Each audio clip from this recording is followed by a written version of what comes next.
A minha pergunta para o check-in de hoje é: ontem o Matheus fez uma partilha lá no grupo e não sei se todos lemos a partilha. Sei que a Paula sim, o Celso eu também. E a minha pergunta é como é que isso vos tocou, não é? Em que parte é que vos tocou e como vos tocou? Como é que vocês estão ao ler essa partilha? Eu posso começar, eu já não me recordo totalmente de todo o texto, mas um, houve uma parte, e acho que também tem muito a ver com o momento atual onde eu estou agora, que, onde ele falava do avô e se calhar das expectativas, não digo expectativas, mas se calhar de projeções que ele gostava, do que é que ele queria para os netos, e isso fez-me conectar com a minha avó e também com a minha mãe.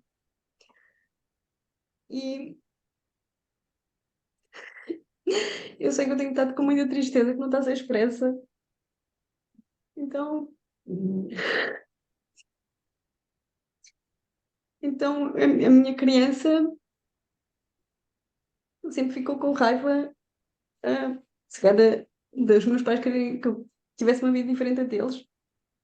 E, e eu sempre critiquei pelo facto de eles me terem posto fora, e continuo a usar essas palavras, quando eu tinha 12 anos e agora, quando eu estava a ler aquele artigo, eu pensei que cada um efetivamente faz aquilo que considera o melhor, para aquilo que considera que é o melhor para os seus filhos e se calhar para não terem a mesma, sei lá, a mesma vida ou o mesmo processo e de alguma forma senti-me grata pelas escolhas que os meus pais fizeram por mim, porque na realidade eu sou aquilo que, que me aconteceu até agora e, e então sinto e também eu sinto que muitas das coisas que eu quero para o meu filho é quase como se não quisesse que ele tivesse histórias como os meus ancestrais ou as minhas ancestrais tiveram e, e quando não sei, quando ouço, e agora já estou a sair da história do Mateus, mas quando ouço, sei lá, ontem a minha mãe, quando eu fui visitá-la e que me estava a falar de como é que ela queria que fosse o funeral dela e coisa assim, que quase como eu pensasse, eu não estou preparada para, para isso, mas de alguma forma eu percebo que é a minha criança ainda que de alguma forma espera coisas. E então, hum, o que me leva para estas histórias de quando estamos em mãe ou estamos em filho e que achamos que temos determinado tipo de responsabilidades como mãe ou como filha. E ontem até ontem estava tipo à noite, estava a falar com o Marco, ele depois até me ligou porque eu mandei assim um vídeo a explicar rapidamente a minha tristeza e ele disse: Olha, eu estou-te a ligar porque estás disponível para receber feedback sobre o que estás a conter o teu choro. Depois acabei de estar a falar com ele e ele estava a dizer: então, se calhar, porque é que não falas com a tua mãe como de mulher para mulher, não de filha para mãe, mas de adulta para adulta e efetivamente crias um espaço de escuta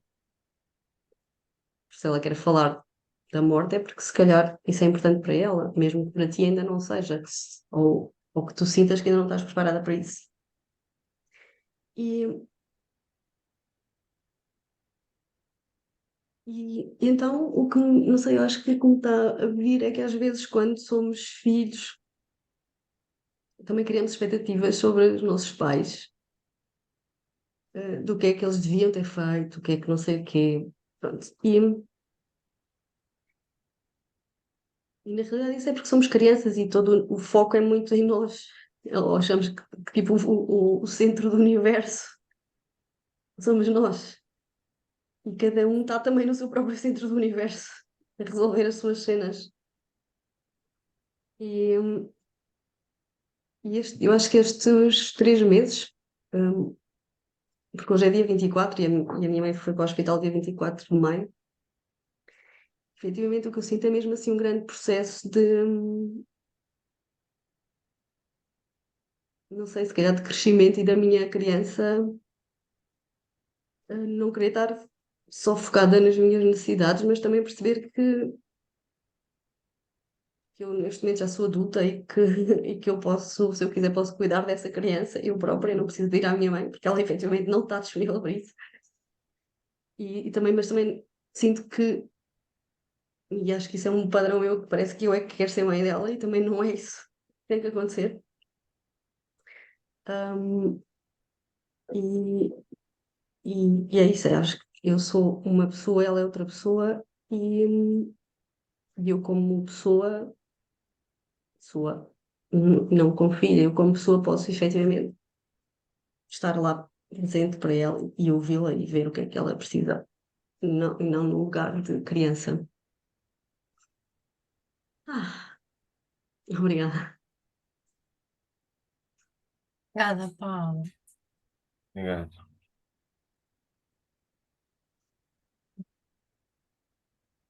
Bem-vindo, Mateus. Estamos a fazer um check-in e estás a ouvir? E eu perguntei como é que as pessoas chegam relativamente a como é que lhes tocou o texto que partilhaste ontem lá no grupo. A Paula falou agora. Eu quero ir a seguir porque, enfim, a tua fala me tocou muito, Paula. É quase que eu me revejo em muitas das coisas que tu trazes e muitas das minhas descobertas também, assim, na interação com a minha mãe. Eu já tinha percebido que essa exigência de ter os pais perfeitos foi uma coisa que eu absorvi de ser a filha perfeita, né? Eu vi isso acontecer nos meus pais e eu reproduzi isso, e é bilateral, né? Aquilo que eu vejo nos meus pais eu também tenho, e por isso é que é tão, às vezes, tão difícil estar junto, porque vêm aquelas partes mais sombrias. E ao mesmo tempo, também quando te escutei, e enfim, é o meu processo, não tem a ver com o teu, mas eu quero trazer para o espaço, porque está vivo e também pode, de alguma forma, ser útil. É, a minha mãe sempre falou muito dessas coisas e fez assim algumas coisas assim que para mim às vezes não era ok, como ela fingia que estava morta, às vezes ela estava a dormir, eu ia lá acordá-la e ela não reagia. E aquilo era muito assustador para mim. E,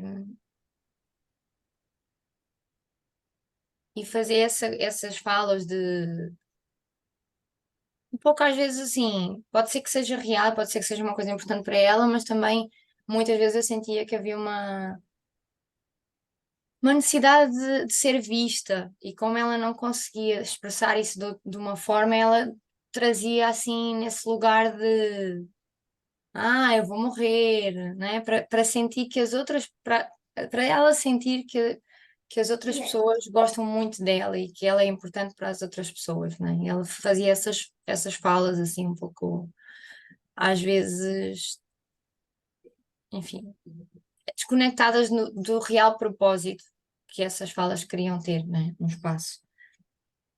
E eu, sei lá, aquilo me incomodava e tal, mas eu vejo hoje, enquanto adulta, que eu muitas vezes faço isso, assim, eu não sei fazer pedidos claros e às vezes estou pedindo alguma coisa de uma forma diferente, que não é um pedido, né, através de me fazer de vítima ou de outro papel que eu queira tomar.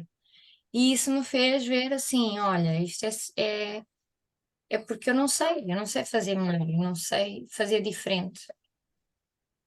E eu tenho consciência, então eu posso mudar. Agora, por exemplo, a minha mãe não tem consciência.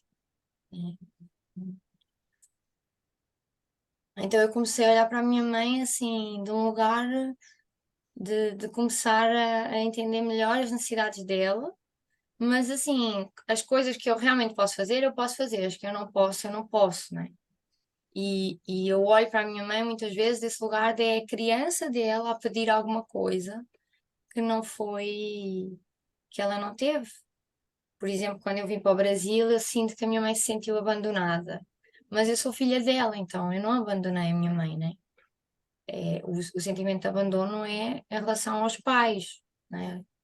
Não é em relação aos filhos. Os filhos não abandonam os pais. É o caminho natural dos filhos seguirem o seu caminho. Obviamente, tem uma forma,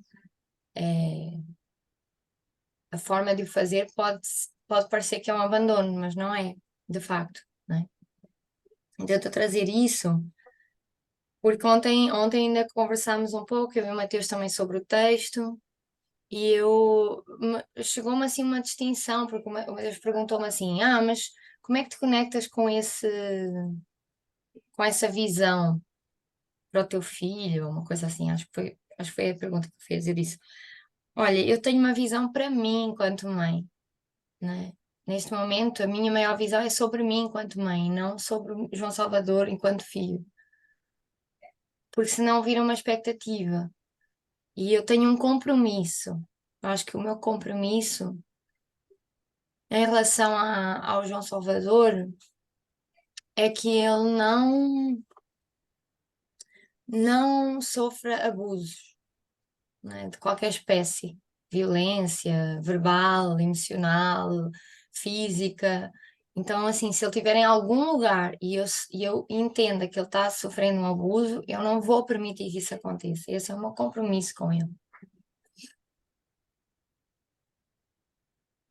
Então, as minhas escolhas vão ser em relação a isso também, né? Esse é um dos grandes compromissos que eu tenho com a vida dele. E, e os nossos pais tinham compromissos connosco, né? E têm compromissos connosco. Hoje eu vejo que a minha mãe tinha também compromisso de eu não ter a vida igual à dela, né? E eu acho que o meu pai também tem outros compromissos para mim. E talvez isso não seja muito conversado, não é muito, talvez nem muito consciente, mas eles têm esses compromissos. E eu, hoje, sendo mãe, eu sou muito grata, porque esses compromissos deles me fizeram estar aqui hoje. Né? E também me emociono porque acho que durante muito tempo eu não vi isso com clareza. E acho que agora sendo mãe, só agora sendo mãe é que eu vejo que eu sou o resultado dos compromissos dos meus pais também, né? E é assim que eu acho que aquele texto me tocou. E quer dizer mais uma coisa sobre o texto, que eu estava a dizer ao Mateus, olha, o texto em si, eu me perdi várias vezes, mas uma coisa que eu acho muito bonita que o Mateus consegue fazer, que é esse lugar de tocar os corações e de se mostrar vulnerável num espaço, né? Falando da família. E eu vejo quando ele faz isso, e eu acho que outros homens, quando fazem isso, quer mostrar um pouco, às vezes, o seu lado mais feminino, mais sensível, eu vejo como o espaço muda, né? Então, isso me tocou profundamente, né? Ao ler o texto. E é assim que eu chego. Obrigada. Obrigado, João. Obrigado.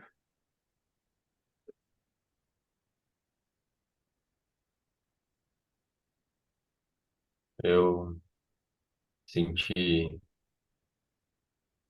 Na verdade, li hoje de manhã o texto. Eu lembrei de acordar um pouco antes, né? Estava programado para acordar um pouco antes. Li hoje de manhã o texto e agora, com a fala de vocês, eu me conectei a uma coisa que aconteceu comigo essa semana. É... Na verdade, quando a gente iniciou a divulgação do encontro de novembro no grupo de parentalidade e a minha mãe está no grupo e ela leu e tem um evento da família no mesmo período da data. Então, foi rapidamente assim que entrou a divulgação do evento, ela encaminhou para mim e falou: lembra que tem evento da família e nós estamos esperando você. Daí ficou aquela. Primeiro veio aquela sensação assim de, poxa, mas então, é para isso que você tá do grupo, né? Para para controlar o que eu tô fazendo, né? Tipo, veio aquela sensação de, poxa, de novo, tô sendo escolhido, meu caminho está sendo escolhido por ela, então eu não quero ser ouvido se como que eu estou tentando decidir se isso para mim vai ser uma escolha difícil de eu fazer, não, né? Como esse caminho que eu tenho que escolher entre duas coisas que são importantes para mim, ela não quer saber como que é essa minha decisão e na fala de vocês agora veio também duas coisas sobre isso para mim, que uma é sobre a questão de eles estão fazendo o melhor por nós. Eles fizeram o melhor que eles podiam fazer por nós. E eles querem ter próximo os pais nossos, querem ter a proximidade da gente e não é sobre o que para mim me feriu de ela não me olhar.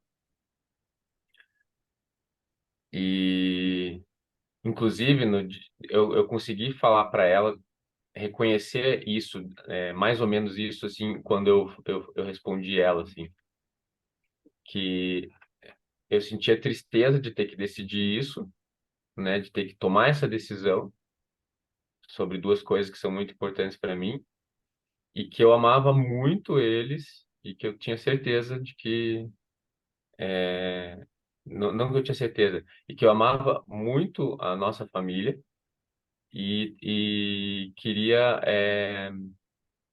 relatar que eu sei que eles também querem que eu esteja próximo deles nesse momento importante e que eu estava nesse caminho de descobrir qual a mágica que eu ia fazer para estar presente nos dois lugares ou escolher algo que fosse melhor.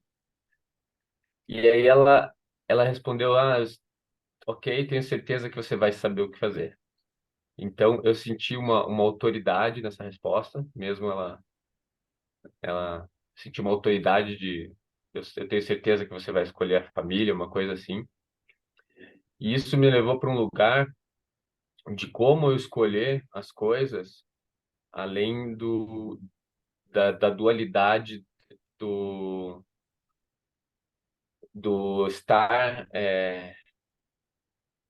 a dualidade de ser o menino rebelde, que, então é assim, então eu vou fazer do meu jeito, ou de ser o bom menino, de, estão me pedindo, realmente a família é mais importante, eu tenho que fazer isso.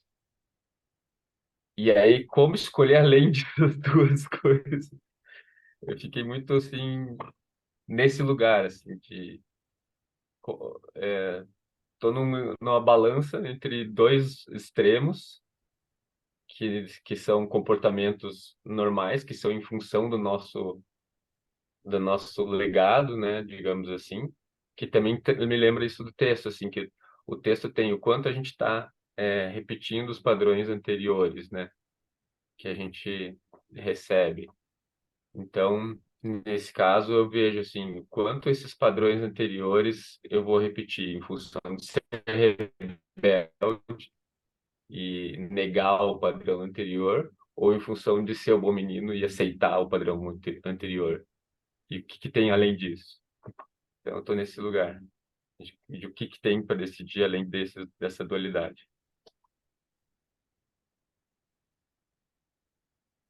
Obrigada, Marcelo. Obrigado, Vieram Marcelo. possibilidades para você, depois se quiser eu trago. Sim.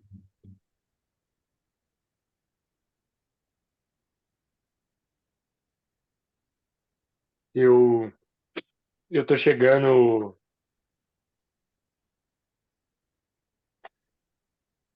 Eu tô chegando desconectado, assim. Tô num lugar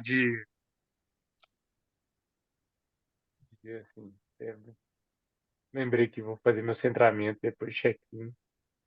Talvez o centramento comece no check-in. E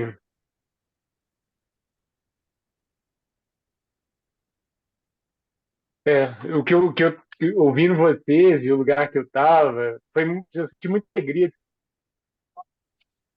de resgatar esse lugar, assim, me trouxe para uma proximidade do meu avô Tião, que eu já não vejo há muito tempo. Ele já foi para outro plano, acho que já tem uns 15, talvez até uns 15 anos mais até. E, e era um cara, tipo assim, a conexão que eu tenho com ele, assim, era um cara que a Jana me mostrou uns, nessa semana, perfis da antroposofia. E aí ela falou, nomeou 4, e dentre eles o que se destacou muito na minha atenção é um que chama fleumático, e ele é marcado pelo ritmo, consistência, e, e acho que meu votião ele era um cara marcado pela consistência, um cara que sempre esteve lá. Não era o cara dos picos, nem dos vales, não era o cara dessa felicidade extrema, dessa tristeza ou desse medo. Era um cara quase constante, assim, pelo menos é a imagem que eu tenho. E é muito louco, porque fazer essa discussão sobre. Eu comecei a escrever, a inspiração de escrever esse texto vem muito da nossa conversa da semana passada sobre ir para uma ecovila e sobre ter essa visão e sobre a energia que estava aqui, como é que a gente manifestava isso no espaço, né? Porque acho que foi com essa pergunta que pelo menos eu saí do espaço. Né? E agora, tanta energia, tanta vibração, uma visão clara e onde que a gente vai? E, e esse lugar de ter para onde ir e o que se manifesta a partir do ter para onde ir me levou a esse lugar do Votião quando ele escolheu lá na meada da década de 60 que ele ia sair da roça e talvez até uma coisa bem uma coincidência, né? Esse movimento de ir para a natureza versus resgatado 60 dias, 60 anos depois do movimento de sair da Terra, né? Sair desse contato com a Terra. E, e aí eu tô, assim, a minha grande pergunta geradora para esse espaço, para essa, é como fazer isso de uma forma consciente, né? Como é que será que ele foi consciente quando ele saiu? Será que eu estou sendo consciente agora na hora de experimentar voltar? E o que eu preciso ter consciência? E assim, a resposta que eu tenho para as duas é sim, em parte, né? Sim, ele foi consciente, e acho que é uma coisa que já foi trazida no check-in, que ele fez o melhor que ele podia, que ele via naquele momento, e eu quero fazer o melhor que eu vejo nesse momento. E, e como é que eu faço isso, né? Onde para eu olho, o que eu escuto, e como é que ter consciência não é fazer a mesma coisa, não é um lugar parado, né? Uma consciência daquilo de 60 anos atrás, mas é uma consciência de hoje. Então eu chego nesse lugar, assim, chego com medo desse, dessa, desse lugar de sentir e desse lugar do sentir e ir para o lugar de planejar ou de visionar. E chego chego alegre de estar fazendo essa conexão ancestral, assim, que é uma coisa que eu também não faço com muita frequência e também não sei se me toca muito na minha caixa, não conecta muito com a minha caixa, mas quando eu permito, ela me traz uma quase como uma enxurrada de alegria dentro de mim. Eu sinto muita alegria quando conecto com ele. E é esse lugar que eu tô.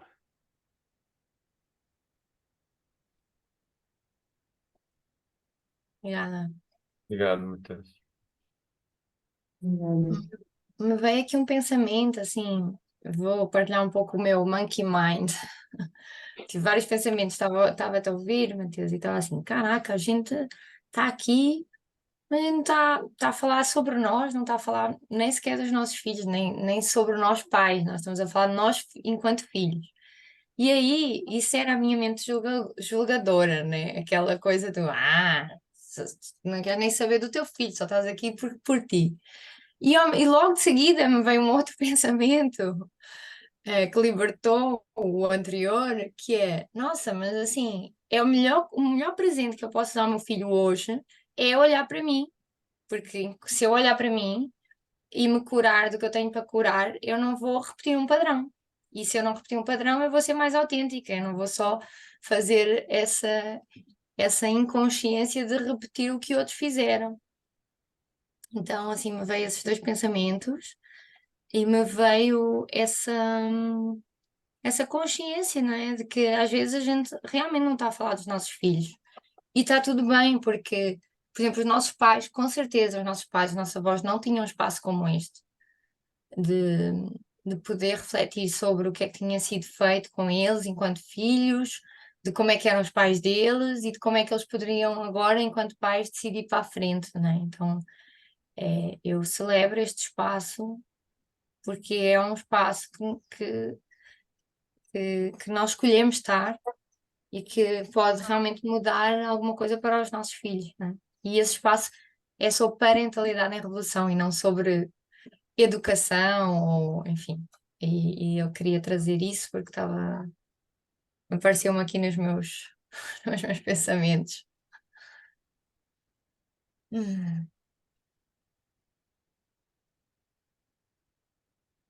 Isso me toca quando, pelo menos nessa, eu não tinha olhado para esse lugar de linhagem, né, de ancestralidade, mas se olhar assim, talvez o sentido mais, pelo menos me fez sentido mais profundo para a dimensão da educação e da parentalidade seja esse lugar de olhar para a sua linhagem, né? De olhar para a sua ancestralidade. E tem uma frase que o Clinton falou na Work Talk, que é The buck stops here. É tipo, o dólar não vai para frente, né? Eu não vou passar essa conta para frente. E tem muito lugar do guardião, do tipo, olha, isso aqui acaba aqui.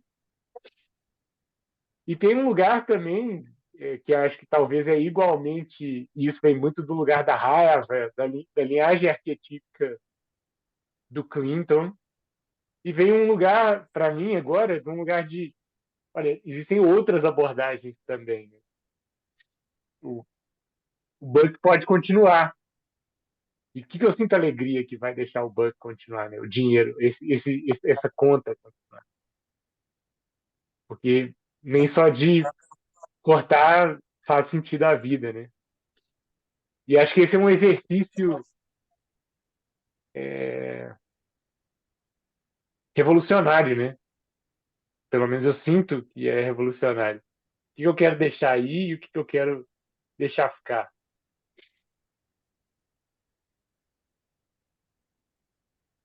Acho que é uma ótima proposta para a gente fazer aqui e agora. Você tem a E próxima linha, Joana? sim, eu sinto, e ainda mais porque tanto tu como a Paula tocaram nesse ponto, né? Acho que a Paula também falou sobre isso, assim, sentiu que Talvez, enfim, foi o que eu ouvi e que eu interpretei. Talvez não tenhas dito isso, mas eu interpretei que, na verdade, se calhar tu não querias ter saído da casa dos teus pais ou daquele lugar de estar mais em conexão com a natureza e foi um desejo dos teus pais, mas que isso também é o que tu és hoje, de alguma forma, né? E, e me veio então fazermos essa reflexão, né? Essa reflexão que é, olhando para isso que tu falaste sobre a raiva, a tristeza, o medo e a alegria, o que é que em relação aos meus pais me deixa alegre, triste, com medo e com raiva em relação àquilo que eu vejo como, como é que eu fui educada enquanto filha, né? E nesse sentido de ver o que é que eu sinto, né? Raiva, tristeza, medo e alegria, eu quero fazer duas partes, na verdade. Eu quero primeiro que a gente se conecte então com o que é que cada um de nós sente, raiva, tristeza, medo e alegria em relação àquilo que os nossos pais decidiram por nós, enquanto crianças. E uma segunda parte, depois a gente faz, eu vou dar tempo para uma e depois tempo para outra.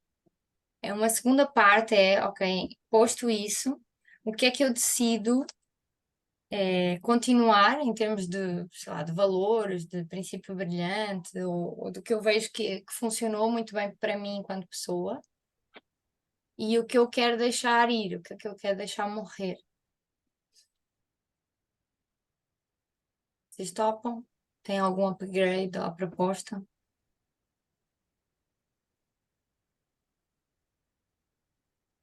Eu tenho um upgrade e quero fazer uma proposta. A gente colocar isso no papel, escrever. Era para fazer no papel. Ah, ok. Show.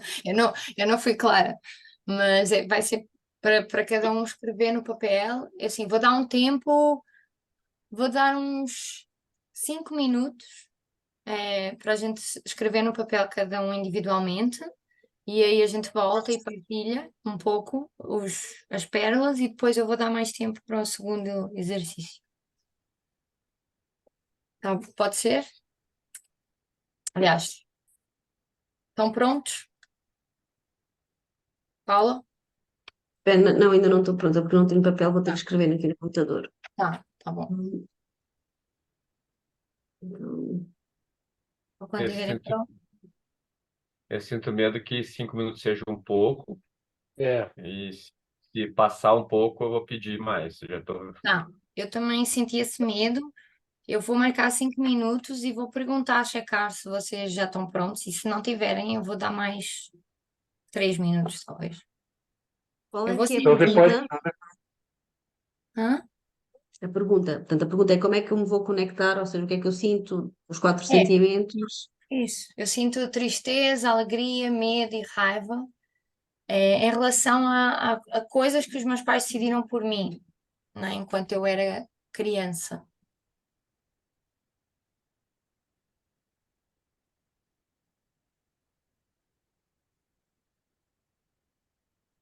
Vou começar aqui a contar o tempo.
Precisa mais tempo? Sim. Sim. Tá.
Terminei.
Quando sentirem de ir terminando, já passaram 10 minutos.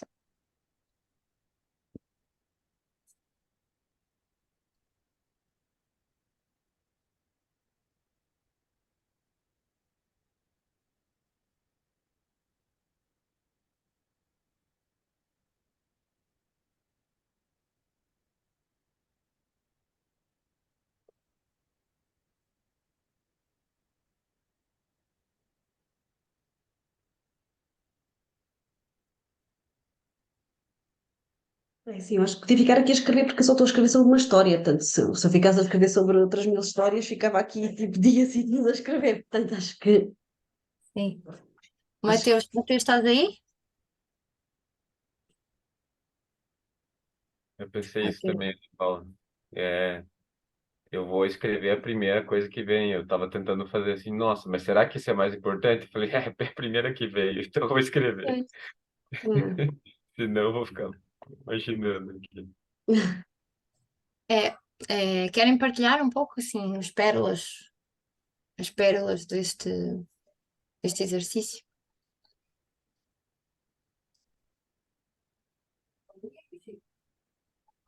Mateus, tu já terminaste? Já. Já, desculpa aí, pessoal, que eu fui pegar um lenço para menstruar. Ah. Eu vou. Eu comecei a escrever e a primeira coisa que foi, eu sinto raiva. E aí foi uma coisa muito marcante na minha vida, quando eu mudei de cidade aos 12 anos de idade. Tem aquele filme dos. Acho que é o dos sentimentos. Como é que se chama? O Divertidamente, que ela também muda de cidade aos 12 anos. Então, é assim, é mesmo eu, assim, eu me revejo muito naquele filme. E eu senti muita raiva porque eu não queria, de facto, mudar de cidade. Eu tinha os meus amigos na Figueira da Foz, tinha os meus avós, enfim, tinha, tinha uma ideia de que ia para uma determinada escola e isso não aconteceu, né? Eu fui para um outro lugar, para uma outra cidade e eu escrevi que essa foi a primeira coisa que me apareceu, a dizer que eu sentia raiva. Eu lembro que eu ponderei nessa altura ir morar com os meus avós e assim, não era de facto uma possibilidade, mas eu ponderei. E ao mesmo tempo, logo de seguida, eu disse que senti alegria pela mesma razão, né? Hoje eu vejo que isso foi também um dos pontos-chave de eu ser tão desapegada e de ser tão aventureira, de mudar assim, do nada vou para outro lugar, porque aos 12 anos isso aconteceu, o meu mundo desabou e logo de seguida um outro novo mundo se abriu. Então, talvez até venha daí o meu drama quando eu preciso fazer uma mudança, porque vem da minha criança, mas de facto as mudanças foram para melhor. Depois fui ao medo, à raiva. Muitas vezes eu sinto mais do que uma emoção sobre a mesma coisa. Ela não vem assim muito pura, a raiva, a tristeza, vem várias da mesma coisa. Tem aqui uma coisa que eu acho que várias camadas vieram nas coisas que eu fui escrevendo, que é que eu sinto uma raiva e medo, porque eu sinto que eu fui educada é como se eu fosse frágil. Acho que a sensação que os meus pais me passaram é que eu era frágil. E eu não sei se isso, agora são questionamentos, mas não sei se isso era porque eu era uma menina, né, e não um homem, né, um menino, ou se era realmente por ser eu não sei, mas eu sei que essa forma de olharem para mim de frágil me trouxe muito pouca confiança, né, e autonomia para as minhas decisões, para a minha vida. E uma coisa que eu percebi, assim, que é uma pérola, é que eu fui escrevendo, né, várias coisas, raiva, tristeza, medo, sentir alegria e tal, mas mais para o fim começou a haver muitas alegrias, né? E aí eu vejo como as coisas mais dolorosas, né? As coisas talvez que são mais para a sociedade em geral é menos bom, né? Que é tristeza, raiva, são as que vêm primeiro e depois vêm as alegrias, que é aquelas coisas que foram maravilhosas e que talvez, na verdade é uma história, mas que elas também são parte de mim, mas que só vêm depois de algumas camadas de ver coisas que me deixaram com raiva, com tristeza e com medo. Então eu sinto que a alegria para mim é um sentimento que eu deixo mesmo para o fim, né? E eu tenho muitas alegrias. Eu acho que eu podia ficar aqui uma hora a escrever várias coisas sobre a alegria da minha infância e de várias coisas muito massa. E uma delas é sobre a escola. Eu gostava muito de ir para a escola. e, e gostava muito das minhas festas de aniversário, que eu convidava a minha turma inteira. Então, me deixou muito alegre este exercício e senti que tenho mais camadas para escrever. Obrigada, Joana. Obrigado, Jean. Obrigado. Eu continuo porque a minha história também é dos 12 anos. Pronto, então, a minha foi aos 12 anos que, lá está, que os meus pais decidiram que eu iria lá para o Colégio das Freiras, não é? Então, isso ou seja, eu vou ler. Eu sinto medo que o facto dos meus pais terem decidido que eu iria estudar para um colégio de freiras aos 12 anos, que isso me tenha, de alguma forma, afastado emocionalmente e energeticamente deles e que essa conexão ainda não tenha sido possível criar depois destes anos todos. Depois até fui fazendo outras coisas, depois voltei cá agora mais tarde a escrever outra vez que medo que agora seja o momento dessa conexão outra vez poder voltar emocionalmente e energeticamente e que eu não seja capaz de sair do lado do medo inconsciente, querer salvar o meu pai e a minha mãe no momento atual, como estamos agora, por eu achar que tenho mais consciência do corpo emocional e energético do que eles. Sinto raiva, porque eu não me sentia ouvida na altura e senti que eu tinha sido abandonada e que não havia nada que eu pudesse fazer para voltar a estar com eles, isto é, com os meus pais e com os meus irmãos, de uma forma segura e com as minhas necessidades asseguradas. Sinto tristeza porque eu me senti sozinha, sem espaços seguros para chorar e para partilhar o que sentia, e isso continuou. Ou seja, acho que criei ali o meu gremlin, criou ali a coisa de não confiar em ninguém para partilhar o que sentia, porque estava sozinha, e a tristeza, e sinto tristeza agora, depois de estar a olhar para isto, por continuar a usar ainda algumas palavras de criança e vítima nesta história, e sinto alegria porque de alguma forma eu sinto que fiquei uma adulta assim muito rápido, muito autónoma, saber fazer coisas por mim, saber despachar tudo o que havia para despachar, porque efetivamente tinha que despachar, estava sozinha. Aprendi a cuidar de mim e a ter o que eu queria ou precisava com muita resiliência, sem pedir ajuda e no fundo com a crença que sabia que bastava eu querer muito alguma coisa e trabalhar muito para isso, para a coisa acontecer. Isso de alguma forma também me leva para as histórias que eu continuo a ter agora, de manter esse padrão de fazer coisas sozinho. Na realidade é quase como, olha, está bem, é quase como tinha que ser assim, não havia mais ninguém, então agora parece que não há mais ninguém no mundo e que eu preciso fazer, continuar a fazer essas coisas todas sozinha e um bocadinho neste padrão, as várias emoções, parece que elas tipo, continuam a ter os mesmos padrões de um acontecimento que já foi há X anos atrás, já foi há 30 e tal anos atrás, e que de alguma forma parece que marcou e que ainda não mudou. Obrigada. Obrigada, Paulo. Obrigado. Obrigado, Paulo. Eu, eu comecei, assim, foi até eu senti uma resistência, porque eu comecei a questionar dessa observação, que, assim, ao mesmo tempo que eu sentia alegria, eu olho para trás e falo assim, pô, tudo aquilo que aconteceu comigo, todas as decisões que meus pais tomaram, eu posso ter sentido raiva, tristeza, medo, alegria no passado, mas olhando de quem eu sou hoje para trás, eu sinto alegria, porque eu gosto de ser quem eu sou. Tipo assim, não, não de uma forma casta, tipo, eu gosto de ser quem eu sou, de ter o meu trabalho. Eu gosto de sentir e experienciar a vida. Me traz alegria sentir e experienciar a vida, do jeito que eu experiencio hoje.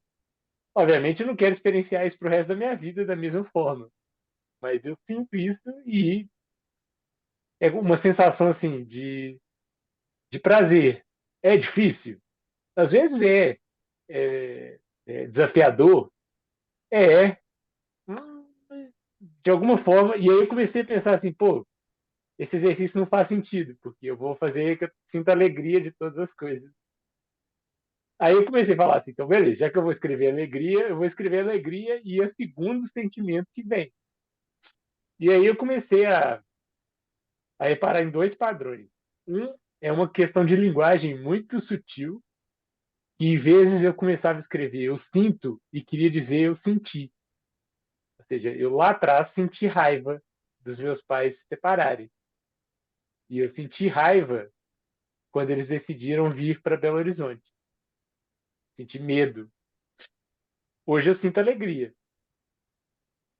E aí eu comecei a perceber que existe uma distinção entre o que eu senti naquela época e o que eu sinto hoje.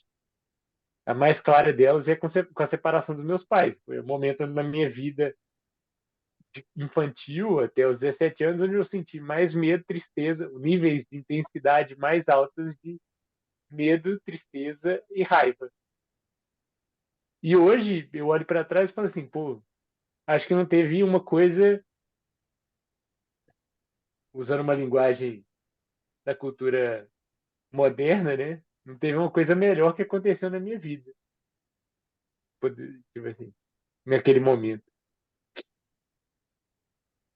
E aí eu fiquei, assim, teve esse lugar de olhar e de sentir sentimentos misturados com emoções, sentir que hoje o sentimento é principal alegria, teve esse lugar de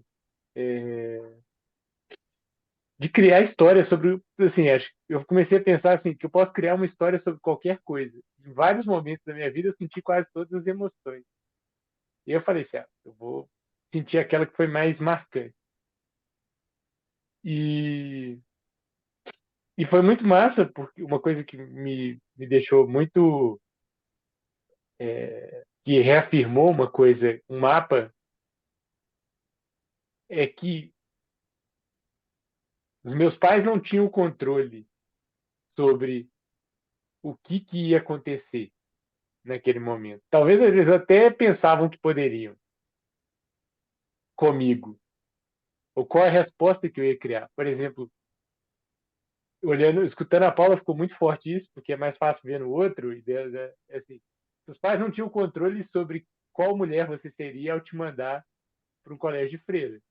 Eles talvez até tinham uma visão, mas não sabia que isso ia te tornar uma pessoa resiliente, uma pessoa que acredita, que tem a certeza nas suas próprias palavras de que qualquer coisa que você quiser você vai fazer, basta aplicar o trabalho suficiente. E então, eles não tinham essa capacidade. E a clareza que me surge é que, independente do resultado, a ação cria resultado, vai criar novas possibilidades. E eu fiquei muito, foi muito forte isso, porque eu senti muita alegria quando os meus pais decidiram ter outros irmãos, que eu teria outros irmãos. E eu fiquei pensando assim, pô, ninguém controla isso, ninguém controla nada, mas a decisão vai abrir outra porta. E é desse lugar que eu tô, assim, esse é o lugar que eu chego. Enquanto esse é o mapa que me surge dentro do contexto de eu enquanto pai. Grato. Obrigado, Matheus. Obrigada. Eu também percebi esse padrão de alegria ficar no final, e eu vou começar pelo final. Começar pelo. Apesar de eu ter escrito nesse padrão, eu vou começar pelo final.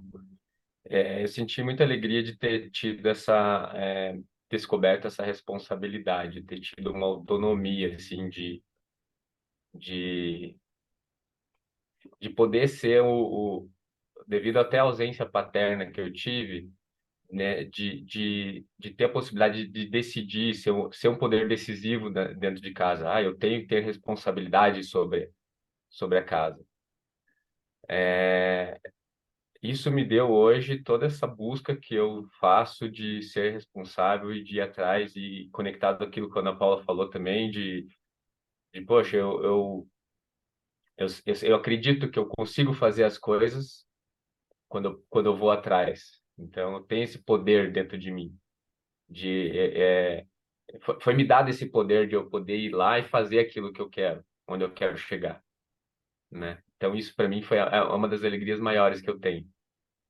E aí, quando eu falo isso, a tristeza o medo e a raiva que eu coloquei antes, eles ficam bem mais leves, assim, bem mais ressignificados. A tristeza tinha a ver com o meu pai não ter me reconhecido na carteira de não ter me reconhecido registrado, então ter ficado muito tempo sem um pai e aí a minha o meu medo de a minha mãe também ter me rotulado como bom menino, ter me deixado ser, me limitado de eu ser quem eu sou e eu pudesse ter ficado sendo o bom menino para seguir aquele rótulo que ela me colocou.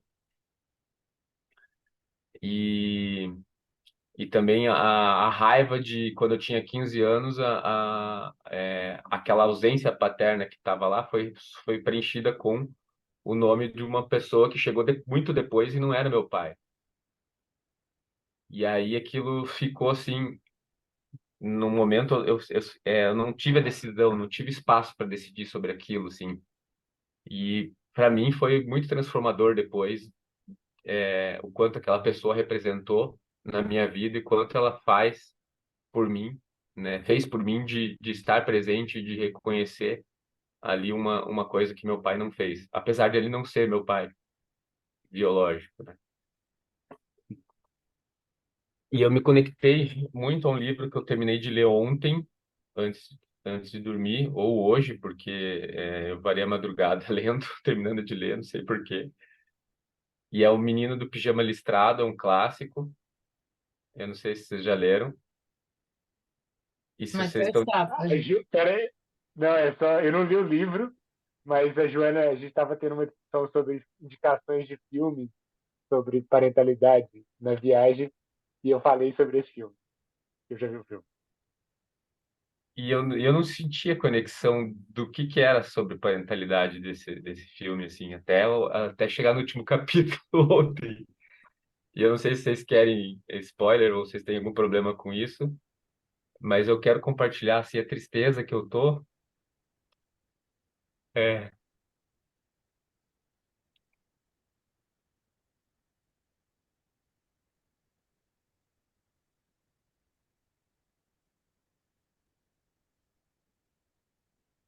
e- nas piores condições, nas piores condições que uma criança pode estar, ela consegue enxergar um lado bom das coisas. Nas piores condições que ela pode estar, ela consegue enxergar aquilo, uma coisa boa. Me veio essa tristeza, assim, e conectado com o que a gente está agora falando, assim. O quanto a nossa alegria pode ressignificar qualquer história.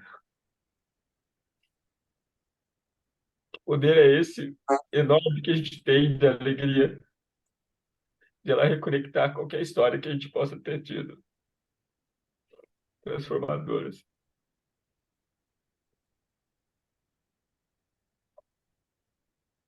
E eu falo isso porque no livro ah, é sobre a época da Segunda Guerra e o menino se mudou, como vocês contaram a história de vocês se mudarem, né?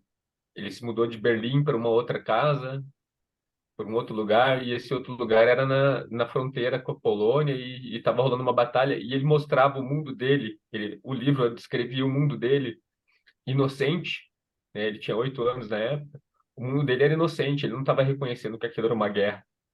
Então, como ele expressava a vida dele e a felicidade dele, independente daquilo ser uma guerra ou não. E, e no final, a questão de parentalidade que entrou foi sobre o menino acabou atravessando a fronteira e vestindo o pijama dos judeus e acabou descobrindo o que estava acontecendo E até o último segundo, ele estava vivendo uma vida feliz. Ele e o outro menino estavam vivendo uma vida feliz no meio daquele caos, onde as pessoas estavam sendo levadas para os campos de concentração. O mundo imaginário dele era outro, era um mundo feliz.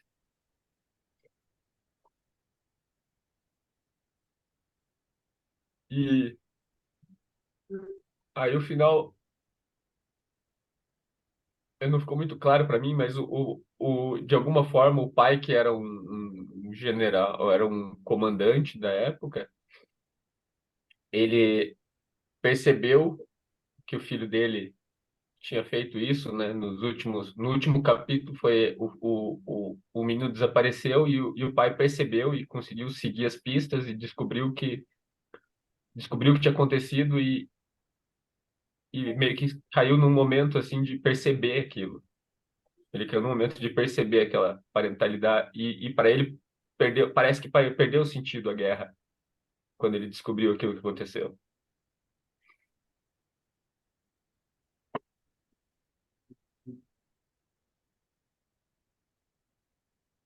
É assim que eu tô. Obrigada, Marcelo. Obrigada. Obrigado, Marcelo.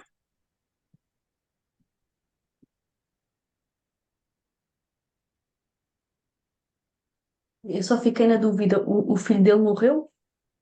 É, ele morreu num campo de concentração vestido com o pijama dos judeus, brincando com outro menino judeu no meio do campo de concentração, não sabendo, o que que vai acontecer agora? A gente vai marchar. E será que demora muito marchar? Não sei. Eu sei que as pessoas, quando marcham, elas depois, eu nunca mais vejo elas. E os dois estavam no meio disso lá, marchando e vivendo a aventura deles. Era uma aventura que eles estavam fazendo.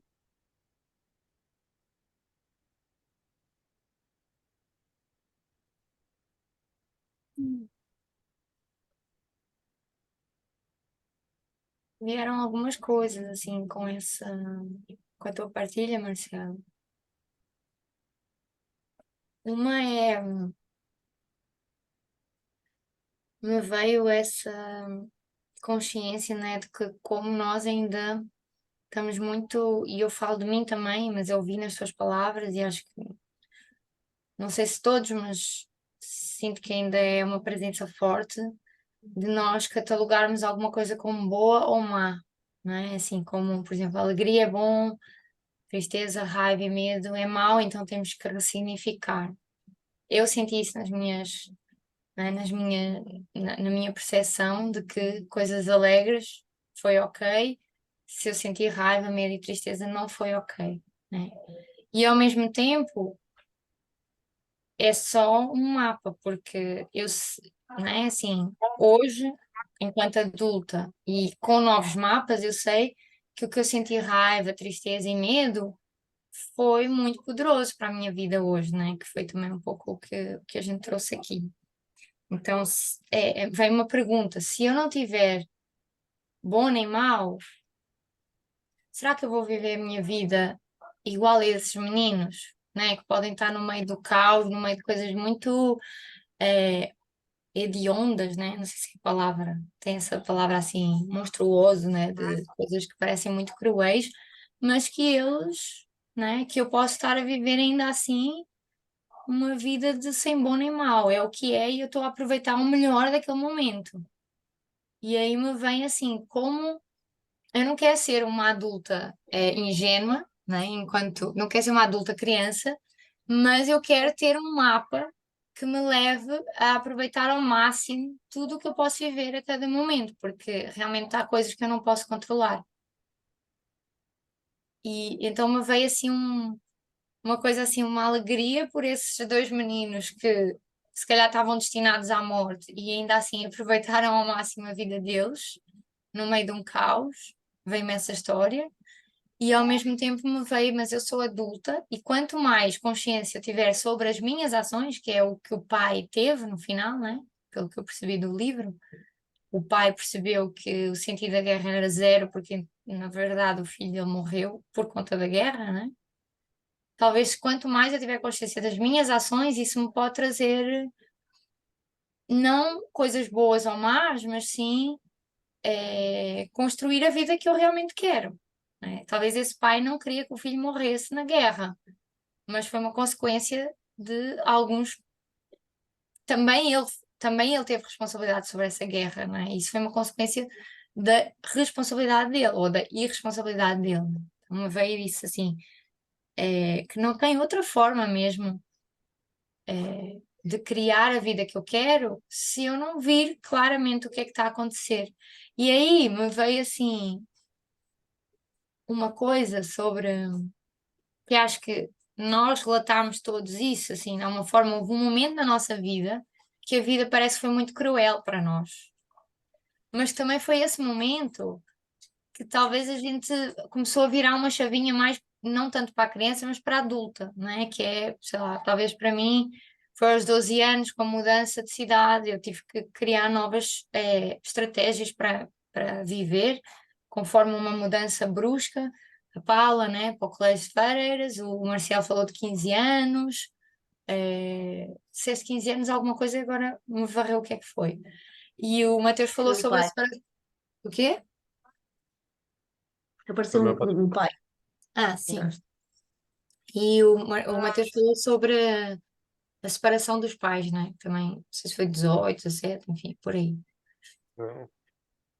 E aí, o quanto isso é uma chavinha que mudou as nossas vidas, né? E também me veio isso, assim, eu não quero divagar mais sobre isso, mas me veio essas percepções, assim, enquanto te ouvia, Márcia. Eu, obrigado, Joana. Eu só tenho duas coisas. Fazendo essa correlação com os 12 anos, a separação dos meus pais também foi aos 12 anos. E, de alguma forma, me conecta com o mapa dos setênios, na verdade. A transição já é o fim do segundo setênio, início do terceiro setênio. E quando o Marcelo estava contando a história do livro, me apareceu uma coisa que ficou muito, que me conectou muito com aquela coisa do meu avô, que eu tinha escrito no texto, e com a minha reflexão sobre a visão da meta e da escolha e da decisão, que é quando ele se falou assim, olha, quando o pai reconheceu que o filho morreu, a guerra acabou para ele. E aí eu fiquei pensando assim, pô, o que era a guerra para aquele pai, né? Um general alemão da Segunda Guerra Mundial, para ele a guerra devia ser um caminho para fazer o filho dele um mundo melhor para o filho dele. Sabe? Ele estava ali porque ele acreditava que se ele fizesse aquilo, aquilo e aquilo, o mundo ia ser melhor para o filho dele. E ele tinha uma meta de fazer um mundo melhor para o filho dele. E aí eu fiquei pensando assim, a chavinha, que ele tinha uma visão desse futuro que não era necessariamente real, era uma visão. E quando ele realmente se conectou com qual que era a necessidade do filho dele, que era brincar, e estar lá na aventura e se conectar com as outras pessoas, é quase como se, olha, aquilo é o momento presente. Aquilo foi um choque de realidade. Aquilo trouxe ele para o agora. Agora aconteceu isso. Agora, o agora do meu filho era aquilo. É quase um choque entre o agora da criança, que eu acho que é esse poder que o Marcelo estava falando, né? Versus essa dimensão da visão talvez não seja da visão, mas seja dessa obsessão, compulsão do adulto, do pai. E fiquei nesse lugar, assim, nesse mapa.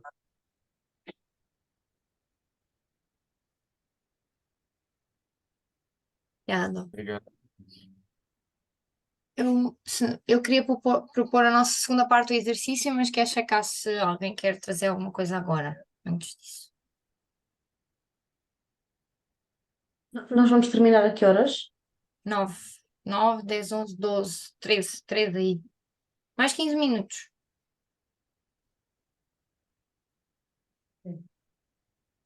Tá ok, Paula? Sim. Então vamos para a segunda parte do exercício, que é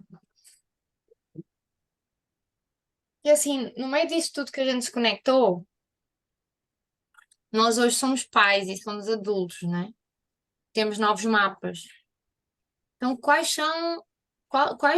é duas coisas? Uma que a gente quer deixar morrer, que já não faz sentido para nós enquanto adultos, perpetuar como padrão, e o que é que vocês querem levar, assim, o que é que foi uma coisa que foi os nossos pais que nos passaram, não é? Um valor, alguma coisa que é importante continuar. Eu vou dar 8 minutos. Se acabarem antes, me avisa. Até já.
Terminei.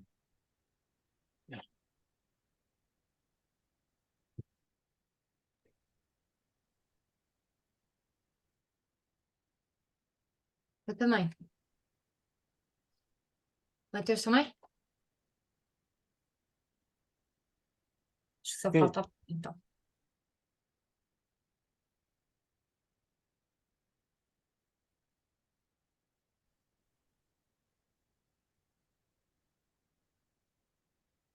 Terminaste, Paula?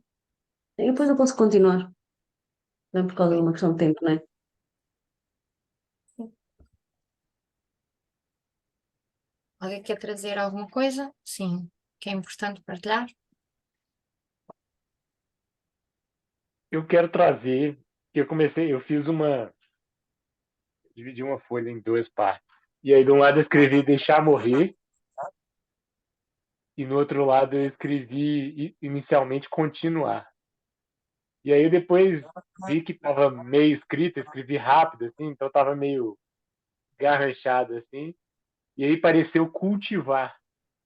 Porque esse lugar de. E me fez muito mais sentido, assim, porque eu não quero repetir, eu quero cultivar. É tipo uma mangueira, assim. Eu quero que ela se desenvolva, dê mais sombra, dê outros frutos, talvez frutos mais doces, talvez em outras épocas, mas que ela seja cultivada. Dê um lugar de continuidade nessa fileira, né? É quase como se esse bastão eu quero passar, mas também não vai ser a mesma coisa para o meu filho.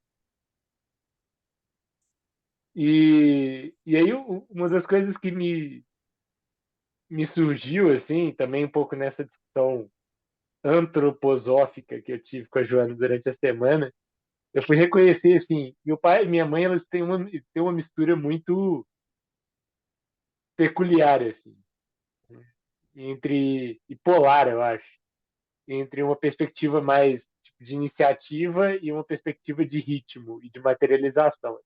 Meio que se balanceiam, assim, de uma forma, às vezes, funcional e às vezes disfuncional. É... Mas eu senti que esse é um lugar, assim, esse é um tema vivo, esse é um tema que está em mim, já está aqui. É quase como se não é uma escolha que eu quero ter, eu consigo sentir nas minhas veias, assim, meus genes. E é um pouco desse lugar que eu tô. Essa disfuncionalidade eu quero deixar morrer e essa integridade eu quero deixar florir.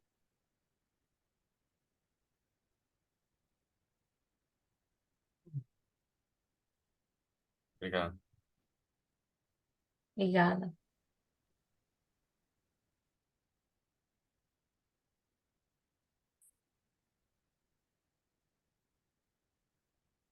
Eu fui bem amplo no que eu coloquei aqui de levar comigo e comecei pelo levar comigo, antes de deixar morrer. E nesse levar comigo, eu me conectei com essa responsabilidade de eu assumir o que está no meu alcance, assumir o controle, não o controle, mas assumir como as minhas escolhas, a responsabilidade pelas minhas escolhas e os meus próximos passos. E aí veio também os meus princípios brilhantes, como a responsabilidade como agregador desses princípios brilhantes, assim, de estar em aventura, de estar presente, estar em criação, estar em amor. E, e aí deixar morrer também fui abrangente no sentido de deixar morrer essas histórias que já não fazem mais, não estão mais conectadas com o meu propósito de viver hoje. Que de alguma forma elas ainda influenciam minhas decisões e eu não preciso delas influenciando minhas decisões de hoje. Foi bem geral, não escolhi uma coisa específica também.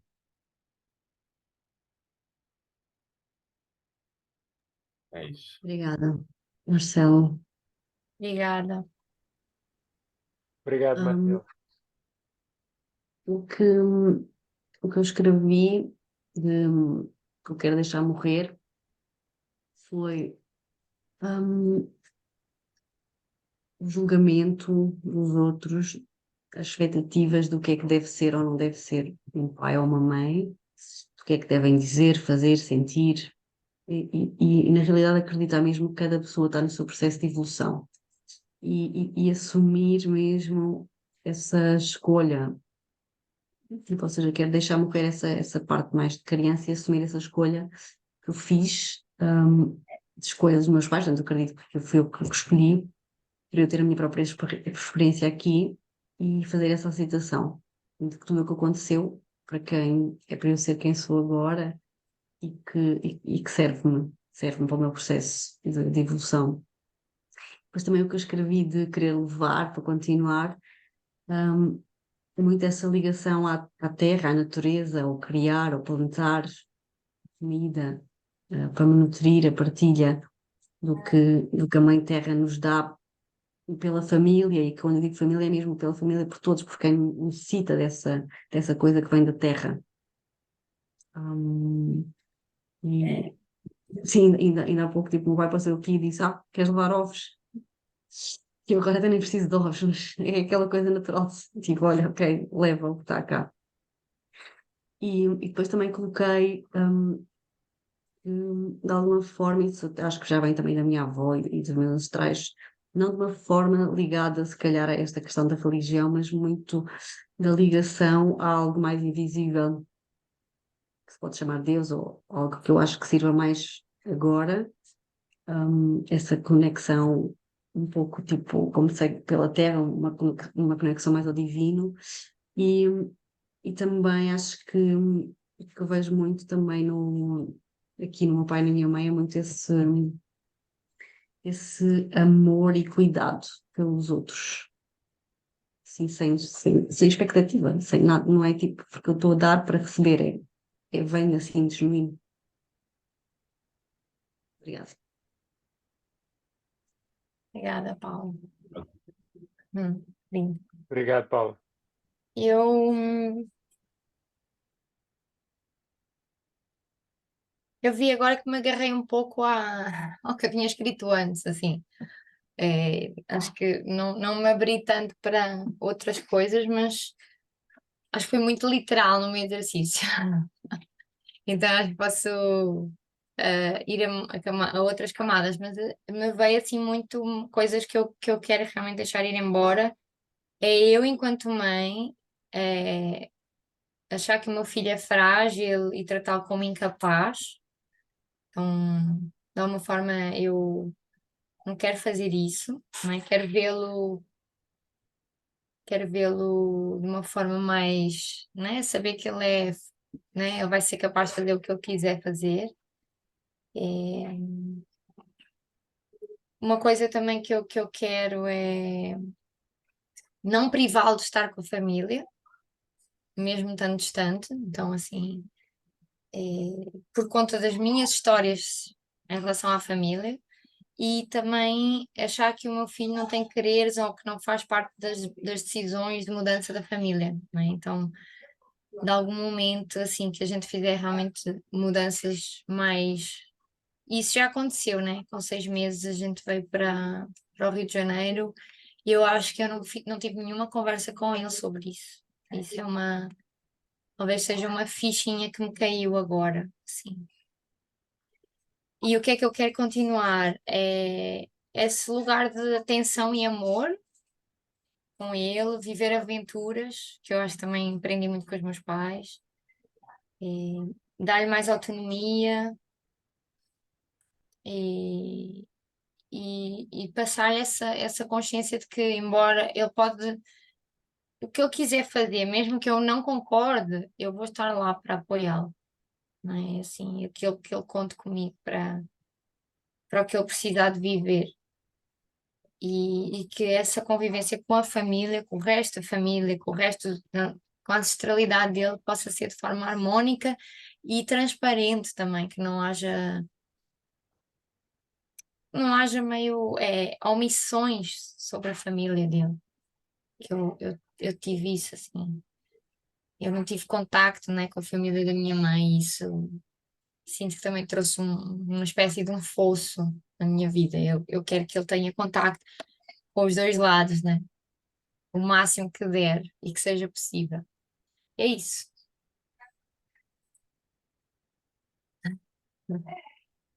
Obrigada, Joana. Obrigado. Já Obrigado, Joana. passou aqui um pouquinho, uns minutos. E é isso, pessoal. Alguma coisa que seja importante ser dita agora? Obrigado, Tim. Vamos embora. Vamos embora, vamos às nossas vidas. Eu tenho uma coisa. A gente tinha decidido também juntar o encontro de hoje com o